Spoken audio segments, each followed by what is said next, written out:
Dr.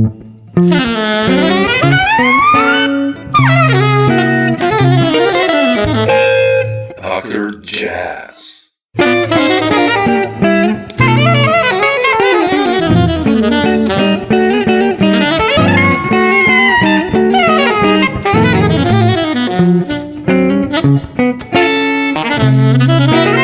Dr. Jazz. Fresh sound right. through Jordi, and that's how I found out about your music.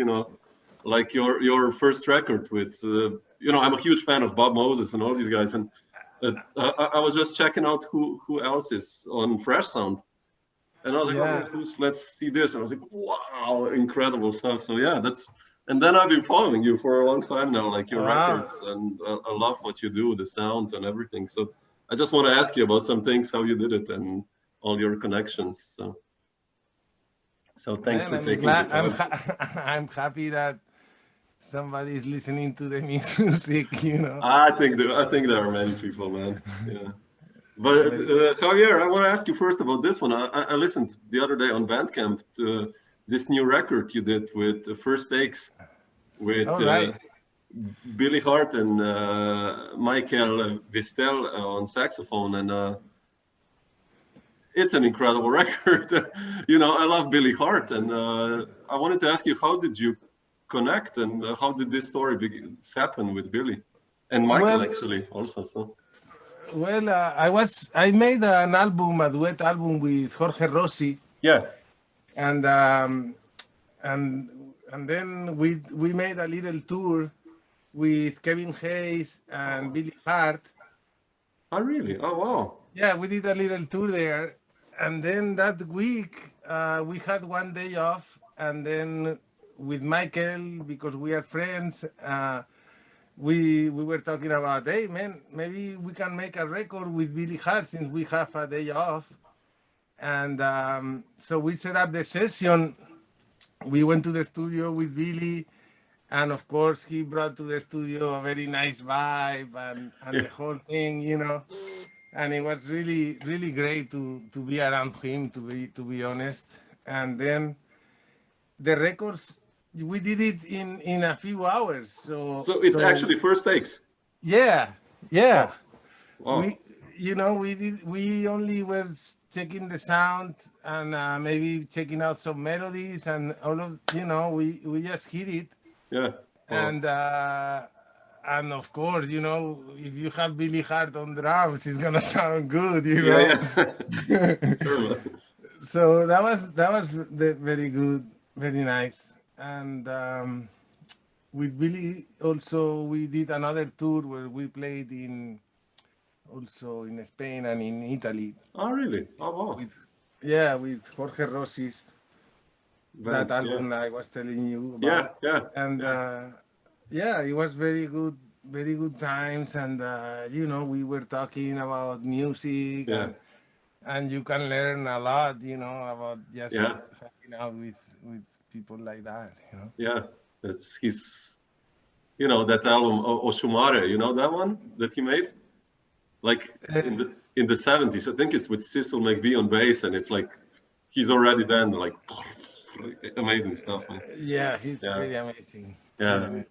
But you have this incredible connection with drummers. I mean, I listened to your music, and it's just you and drums somehow go like this. And I wanted to ask, how come? Well, I love drums, and but especially, I had a friend when I was in school. I went to Berkeley, and I had this friend, Julio Perez, that he plays congas. And we were jamming one day, and he told me, man, this guy is gonna come, Bob Moses, and so. Oh, you met Bob in Berkeley, okay. Yeah, so we were doing this session, and Bob Moses came, and since then we got a very nice connection, and I was starting hanging out with him, and I learned so much, and I was going to his house, and he would tell me all these stories about drummers, and he started telling me about Roy Haynes, and to tell you one, like many, So I started to really look for drummers. Yeah. And in that time, we still had record stores. so, Yeah. so I just used to go to, to the stores and just checking out, oh, so this guy play with this guy and this guy. And oh, so Yeah, this that's guy, how I did it also. That's so cool. so I also learned a lot in record stores. Yeah. You know? But did you play? Did you play a lot? Because then you invited Bob also to play on your. I mean, it's a couple of tracks, but on your debut album, like. Yeah, at that time I was going to Bob Moses' house, kind of often, or I will hang out with him and we will play duets. Yeah, And we play a lot of duets, and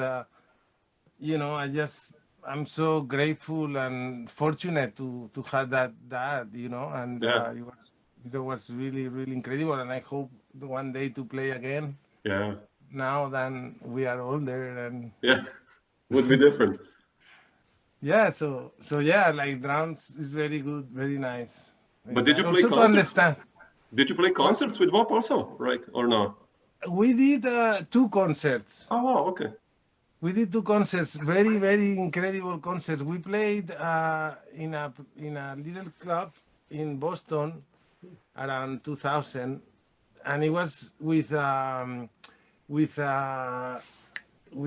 chief from a tribe in the Philippines. Wow. Datu. Really? His name is Datu Mandipensa. Wow. And another guitar player, Don Conestetti, I think. Oh. And it was really, really cool, really, really incredible experience, Yeah. I was very young, but it was very, very powerful. And then we played a couple of concerts in the NEC hall. Yeah. And amazing. Really, really amazing, really amazing. Yeah, you seem to have a connection, like on that first record, that duo, Entrance Door, you guys have. That's well, just... as I was telling you, that was for me my main educational thing, And how did the story with Robert Glasper happen then for your debut album? That was funny. That's a story. Well, Jordi Pujol came to New York. I was living in New York at that time. And he was living in New York. He came to visit New York, and we went to eat dinner. And then he told me, let's go to see this piano player in Brooklyn. And so we went there, and it was, I think it was 2001 or something like that. Or 2002, something like that. Yeah. And so we went there, and it was Robert Glasper with other guys that I don't remember. But it was really incredible because a lot of fire, a lot of fire. Yeah. So Jordi, after in the intermission, went there and talked to Robert, introduced me to Robert, and Robert said, like, where is your sax? And I didn't have the sax. So Jordi was like, man, go get your sax. And he gave me money for the taxi. Really? Because at that time I was living in Manhattan. So he gave me the thing. I went home, took the sax, came back, and then I play a couple of songs with the band.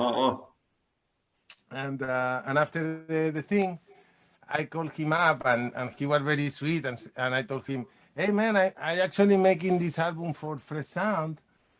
If you would like to be in a couple of tracks. And he was very sweet, and he said yes, and then we made it the date, But that was funny. Thanks to Jordi, really, and also at that time, Jordi also supported me in making 3 records, and he was very helpful, and I have a lot of gratitude also for him, Yeah, definitely. I think all of us guys, our generation also, Yeah. I met Jordi also in New York when I think I did a record with Tony Malaby in New York, like 2003 or 4. And I went then to a concert where a friend of mine was playing Carlo De Rosa, a bass player, with I think with Tyshawn Sorey and Lawrence Stillman and some other guys. And the audience was just like all these musicians. Steve Coleman came, Jordi came, and then Tony Malaby introduced me to Jordi. He was like, "Yeah, man, come here." So I'm like, "Yeah, this is like, blah, blah." And that's how he also hooked me up with, that I was able to do some of these records. So that's quite cool. He was quite important, I think, for all of us. Yeah. Yeah, man.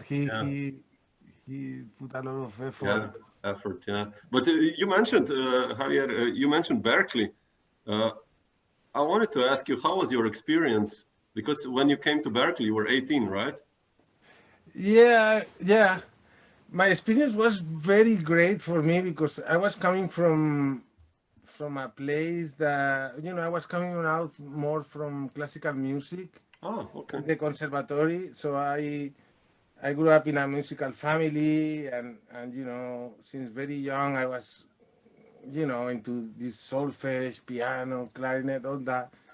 So at that time I was ready to really get out of that, like really get out as soon as possible. Yeah. So I finished my studies in classical music, and then I got this scholarship, and I just left. So for me, it was a great experience because in my life, in that time of my life, I was feeling very free, But you And didn't play jazz before. Very, very little, maybe 1 year before or 2 years before, I was playing in some. I started, Yeah. Wow. because I also had jazz records in my home. But so, anyways, yeah. So then I went there, and for me, studying jazz, which I really love, because I felt like, man, this music it's free. It's like feels free. You don't have to. It's all about the present, and the vibe is so then for me, studying with Frank Tiberi, really great. So I had a great relationship with him, and he's so sweet, and he also helped me a lot to understand the saxophone and also the jazz culture. Yeah. Then I studied with George Garçon also. Oh, wow. Also, wow. Yeah. Amazing. Yeah. And also Dino Obone, another great saxophone player. And also living in Boston, as I was telling you, being free and just doing whatever I wanted, which was playing music, but also having fun. So I had a lot of fun, and then, life took me to New York, and then I tried to have more fun. Simply put, how was New York for you, man? Like, I mean, I remember my first New York experience. Coming from Slovenia there when I was 18, I think I was completely blown away. And how was New York for you? Like I think for me also, I was blown away, and New York was great. I went there in 2000. And I left in December of 2009. So I stayed for a while. Oh, wow. Really? You were a long time there. Yeah, I stayed for a while, and I was mainly, I was hanging out more with, at that time, with folk people, I guess. And I was working, in that field more. Yeah. More than jazz, but also I was making jazz albums, and I had my friends, and I love the city. Yeah, no, I know, but that's a long time, 9 years. Yeah, well, what if you compare, like, let's say, the New York scene? I mean, did you ever return to New York later also? I did a couple of times. Yeah. I did a little tour with Ferenc Nemeth. And that's I wanted to ask you about Ferenc. Yeah. But how did you meet? So you met Ferenc in New York then also, or? We met at Berkeley because we are from the same generation. Oh wow! Okay, yeah. So, and then when I was in New York, we were hanging out together, and he will come to my place, and we were playing. So then we got this opportunity to make an album for Fresh Sound, which is called Wheel of Time. Wheel of Time, yeah. And also we invited Lionel Loueke on that one. Yeah.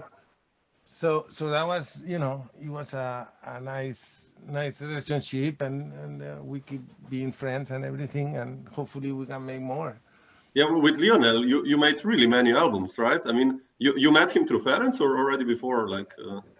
Also from the school. Also because he school. was there. Oh, okay. He was there at that time too. Oh, But wow. then in New York, when I put out my first album, I was very lucky in Spain because I could make my own tours. Oh, yeah.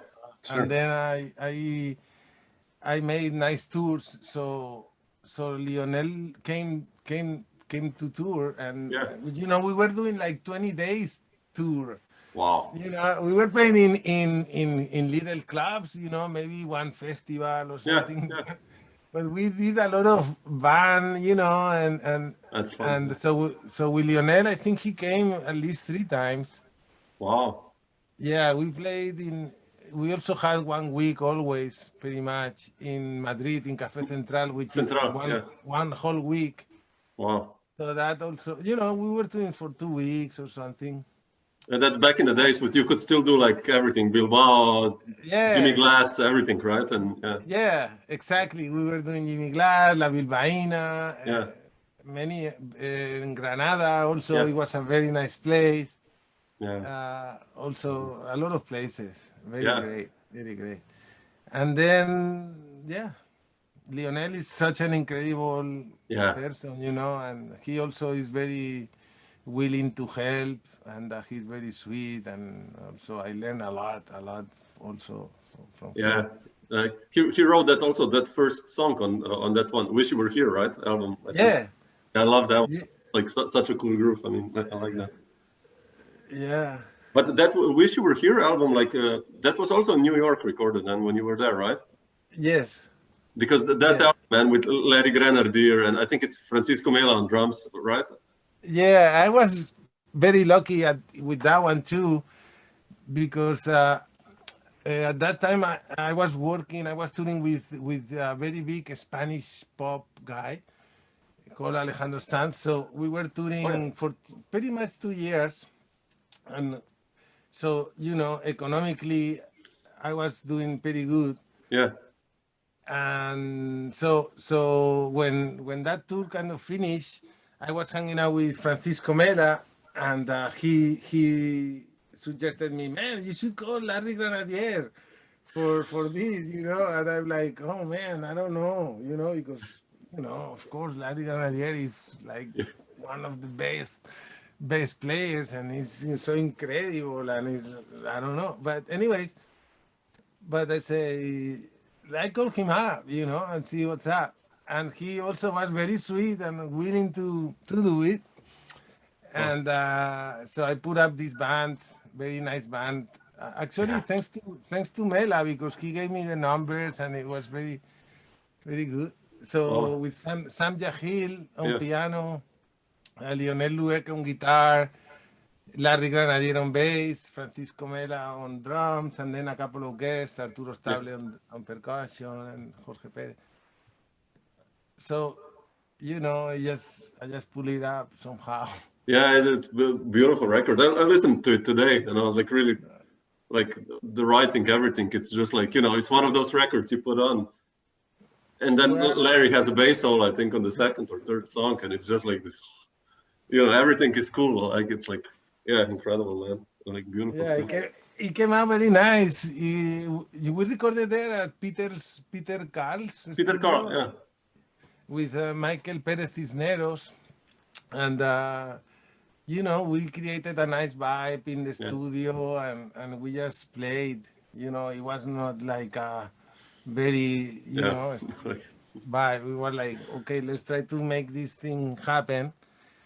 And actually, when you have great musicians, if you can pull it off playing your own music, but then things are gonna work out. Yeah. But especially with such level of people, But also a lot of luck, a lot of luck. Yeah. But I also wanted to ask you about, you mentioned Jorge Rossy also already. Speaking of drummer connections, I mean, Francisco Mela, all these guys. How did you hook up with Jorge? I mean, he's such a great composer and improviser and vice player and drummer and everything. But that record you guys did, Filantropia, it's different than the records you did with Ferenc. I mean, there's a lot of duo playing also, but it's completely different vibe.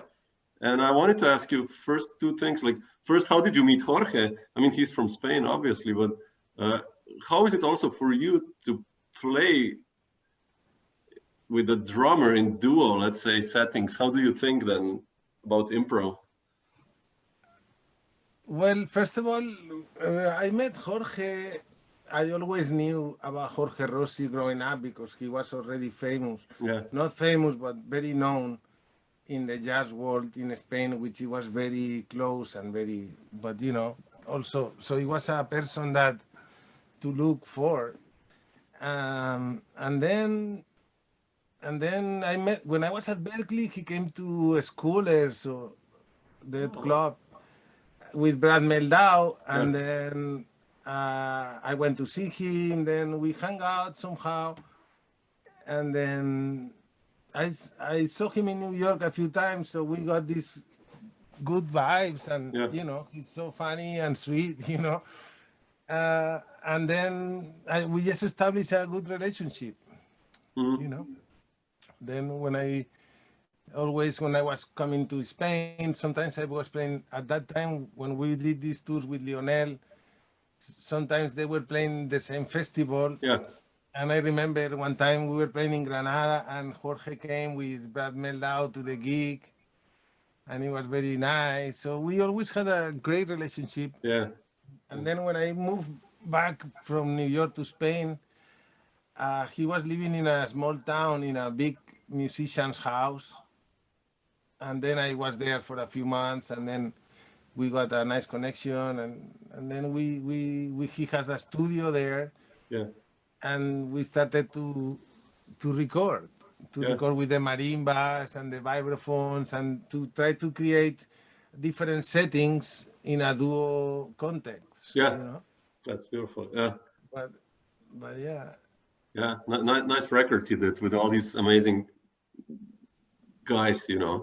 But also, what I was like, groove and drums is for a sax player is very, very important, because I don't know. Yeah. The wind instrument is wind, and also the drums are so earthy. Yeah. I don't know. Yeah, this is very Coltrane-ish what you're saying now. Like this, But I wanted to ask you who were like also.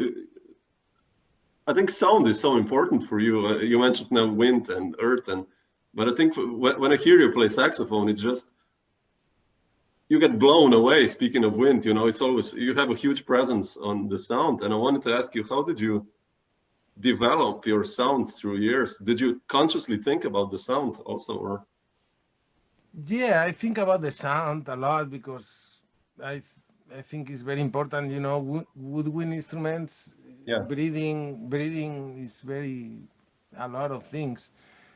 And I also worked the first thing in the sax. I'm very basics in terms of saxophone. Mm-hmm. So when you play the sax, you just gotta do long notes. Yeah. So like the more you do, it's just like the more understanding you get. And if you hear the greats like Joe Henderson or Coltrane or Sonny Rollins, whoever, I love all the sounds, Charlie Rouse, Lee Konitz, whatever, you name it, I just,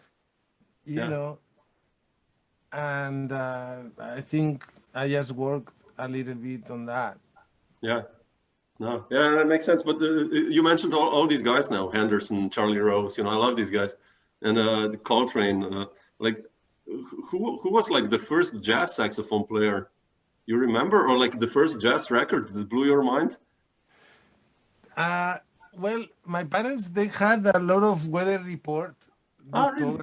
Oh, Yeah, they had a lot of weather reports albums, and they had some jazz. But for me, really, the biggest guy, he was Michael Brecker. really? Oh, wow. Yeah. Which record? I mean, the Brecker Brothers, or? No, I had this actually the Hal Galper. I have it actually here. This is a great record. It's a, Reach Out. I knew you would have this one. I know that one. Yeah. you know, this I is good. interviewed, man. I interviewed Hal a month Uh, ago. You all right, I'm gonna check amazing it out. guy. Yeah.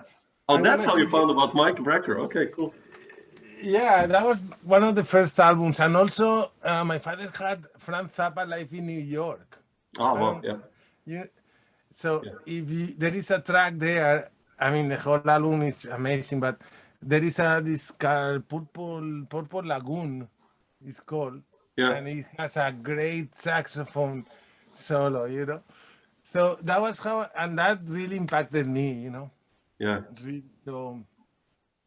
So then I went to a music like music place where all these brands they go. How do you call that? Like music conference or Conference. Yeah. convention? Okay. Yeah.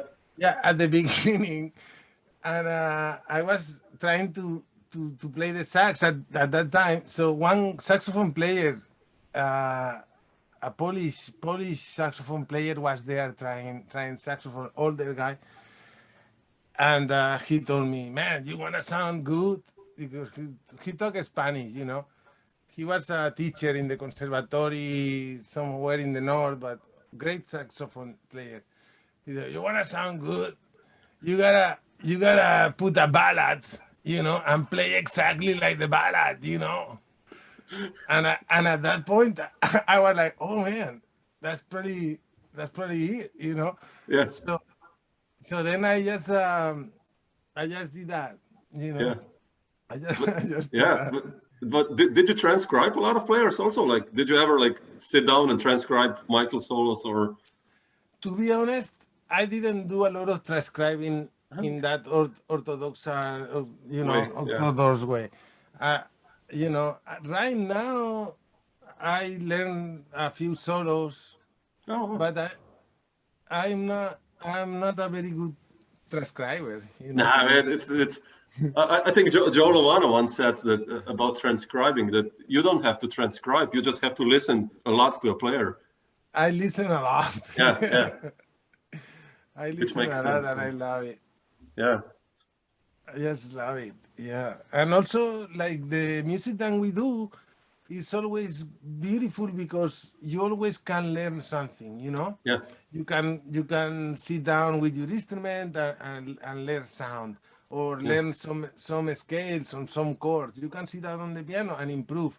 So we always can improve, and music yeah, is just like it's not jazz, it's not funk, it's not hip hop, it's not classical, it's nothing. It's just vibration, and we are human beings, yeah, and we can grow, and it's beautiful if yeah, we use it for that. Man, we are lucky. yeah, definitely. You Yeah. know. But you play piano also? Yeah, I play some piano. Yes, I But play some piano. do you when you compose? I mean, When you I wrote also a lot of music. You compose on piano primarily, or? Yeah, and piano. Yes, Ah, yes, okay. But do you yeah. have like, I mean, I always love this question. Like, do you have, how do you compose? That's my, uh, do you compose like daily? Do you have like, come up with ideas, write them down? Or when you have a project, then you say like, okay, I'll write now. No, I'm not. I'm very emotional when I write. To be Oh, honest, okay. so I might work on one song or one idea for like a couple of months or Oh, whatever. wow. It just takes me a long time. For Wow. instance, now I'm trying to write. Well, sometimes they come easier, but I get some chords and I try to create some chord progression or something that Mhm. I like. But it takes just a long time. I had something working for like 5, 6 weeks, and it's there. and Yeah. maybe in like 3 or 4 days I don't do nothing, but then Yeah. I stay one day, the whole day doing that, Yeah. So, but if you compose, if you just sit down and write every day in a regular basis, it's also very good because also it's working. So composing is not like if something comes Yeah. out, you know, it's just like you gotta think and you gotta try to find your emotions and try to find what you wanna talk about Yeah. and to see if, what's up, Yeah. But do you compose like for play? Let's say with the "Wish You Were Here" record, right? You did. Uh, did you compose the music knowing that you would have Lionel and Larry Grenadier on bass, or did you just write music, or did you know these guys are gonna play it? Or No, for that record, no, for oh, that okay, record, I just had this. I always write, as I've been telling you, I always have a few things going on, and okay, sometimes I lose them, and it's a disaster. yeah, But but uh, but I had these songs and these ideas and yeah, songs, and once I knew that I was gonna do it, I kind of trimmed them and yeah, organized them a little better, yeah, and then they just did it great. yeah, sure. I mean, you like when you compose music. Of course, you compose for your own projects. So I wanted to ask you, do you like being a band leader? Band leader. Yeah, Well, and why? Or I love to be a band leader if I if I have gigs. that's beautiful. But Yeah, but not in terms of band leader, it's like, as I was telling you before, if I have gigs, obviously I like to be working and to be playing my own music and yeah, to yeah, have great musicians playing the music, yeah, having yeah, fun, and having the experience. That's great. But not in. But when I play with people, I don't tell them what to do or anything like that. yeah, I'm yeah. as long as they are on time and they look decent. That's I'm, yeah, you makes know, sense. I'm totally cool. But do you prefer being a sideman or a band leader if you would compare? Um, Doesn't Either matter. or. I mean, it's. It's both good, right? I think it's a matter of work, to tell Yeah, you the truth. It's like yeah. whatever it comes. I play with this band in Switzerland. It's called the Band Oyster and the Rainmakers. Oh yeah, yeah. It's Yeah, really I know him. Yeah, yeah, great, really nice. yeah, And the drummer and the piano player is from South Africa, really incredible. The band is from Switzerland, yeah, and it's his band. And he plays the bass really nice and incredible. yeah, So I go there, and he set up these tours, and you know how hard it is to set up yeah, tours, and it's just very hard. And I love also to be in assignment. I love yeah, it. yeah, yeah. You know, I love it. But to be a leader,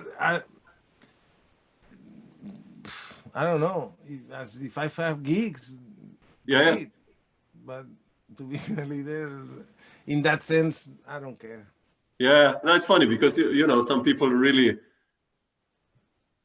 feel the pressure when being a band leader. Like I don't know, you speak to someone like Ben Wonder, who's incredible guitarist and composer, and I think when I spoke to him,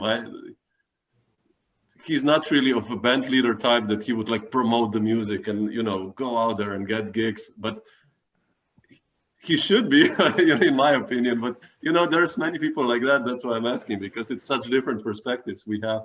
So yeah, Well, it's all.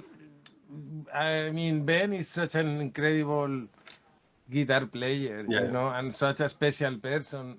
You know, he a musician like him should have somebody that does that for yeah, him. yeah, Because he's just too good. yeah, yeah, yeah. In a way, of Yeah, course. it's funny nowadays. You speak, to so many guys who are like really huge, incredible musicians, but they still basically didn't have, let's say, a European tour as leaders or stuff like that, and should have. It's quite funny if you think about it. It's a Well, funny world. Yeah. I think a reality is also that not many people likes jazz, Yeah.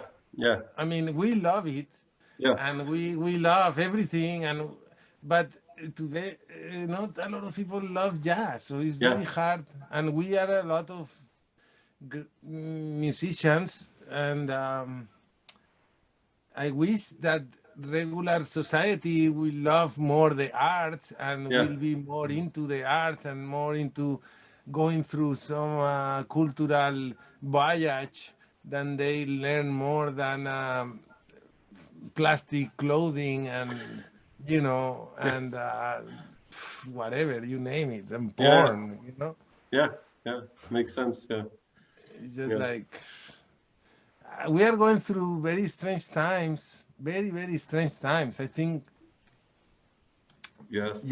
Something will values, have to change culture-wise, definitely. Yeah. I mean. maybe so, maybe so. I don't know. But as we do what we do because we love it, Yeah. and somehow we survive, and we all have work in a way. It comes and goes, but we all kind of survive. Manage. Yeah. And we can make records, and I listen to your record, you listen to my album, somebody, Yeah. we, That's how it works. Yeah. But speaking of records, Javier, you have something new in the planning? Are you planning a new project, or writing something new? I got something really nice. What is Actually, it? it's coming probably out in a month or so. I made this album with guys from Valencia town. A bass player. Do you know Albert Sanz? He's a piano player. Albert, yeah, sure, yeah, Albert Sanz. Yeah. Yeah, Albert Sanz, Ivan Cebrian, a guitar player, two percussionists. Oh. So it's this very eclectic thing. And yeah, I will. Yeah, it's really nice. I'm just very happy because it's great to have a band and a project that is from your neighborhood. Yeah. Yeah. Because you can rehearse, you can talk, you can, when gigs comes out, you just rent the band and just everybody leaves at the same time. It's not a big chaotic. Yeah, band, it's easier. Yeah. So, and also we know each other since when we're teenagers. So we got this good vibe going on. Yeah. And I hope to, we played in February. Hopefully we play in the Palma Jazz Festival. Oh. And we'll do the CD release there. But yeah, also making records is very nice. I made a recording session last year with Ben Monder here in Valencia. Wow. Yeah. Really? Wow. Yeah. Is this coming out, or like? I think we got some. We were 2 days there and we did some work, but it was not like making a record. We had this gig. He came to Valencia. He came to Spain, and then he came to Valencia, stayed 3 days. And we went to the studio. We play a gig in Jimmy Glass in the thing, and then we went to the studio with two flamenco guys, a flamenco percussionist called Bandolero, which is incredible guy, and also a bass player, Pablo Martín Caminero, also coming from the flamenco world. Wow. Ben Monder and myself. So, and I wrote some more, not into a little bit flamenco-ish vibe. I got a few, like 5 songs. So we recorded that, and it's really interesting. And for me, it was the first time I was playing with Ben Monder. Yeah. And it was really incredible. Really, really incredible. So hopefully next year he can come again and finish the album. Yeah. Wow, that's amazing. I'm really looking forward to hear that, man. Yeah, it's really, Ben really blew me away. Yeah, he's the master. Yeah. But are you gonna do these records you're talking about now on a label or on your own? Like, Well, there is a small school here in Valencia called Seda Jazz, okay. and they have a little label. Oh, okay. Okay. So I've been putting out the albums with them because I just have a lot of good vibes, and they are here also in Valencia, and everything stays in the family, you know. Yeah, that's important, man. Yeah, that's cool. No, I'm just asking because you know it's so hard nowadays, industry-wise, how to put out a record. So it's and what to do with it. So that's why I'm curious how you do it. So well, I mean, maybe nothing changed, but if it will be nice if something changed, because for instance, for us in this whole Spotify world and the whole thing, I don't know who's making money, but like none of us. So it's very hard, but maybe I just also have this emotional connection with the old school vibe, you know. It's like just making albums, you know, it keeps you working. And also, you know, you try to improve something, you know. Like painters, you know, like they, you know. Yeah, I know what you mean. I love making this stuff. You know, for me, it's lately, you know, I teach here, so at least financially I can somehow survive. And I just love making music and albums. I don't care now anymore, like whether they sell or not. It's a diary, you know. It's like writing your life diary, and it's important. You know, I was making the math with my wife the other day, and I said, like, okay, so to make $10,000 in Spotify, you need to have like 3 million listenings, you know? Yeah. So it's like, forget it, you know? Because back in the day, I mean, not that I'm so old or anything, but like, you know, I think like people were selling like at least 5,000 albums, you know? Like, or something like that, you know, 10,000, something. So it's just like, I don't know, it's too crazy. Algorithm, it seems like all of a sudden the computers took over, you know? Probably, I guess. And you know, the algorithms and the whole thing. So in a way, I'd rather be vintage, you know? I'd rather go vintage style and keep making albums, keep making songs with a piano and a pencil, you know? And just, No. I'm old school also. I love a CD still. I still love a CD, you know? It's of course. Or an LP like you have, you know? Yeah, that's important. Cool, man. Yeah, bro. Good stuff, Javier. Thanks so much for sharing all this. Yeah, man.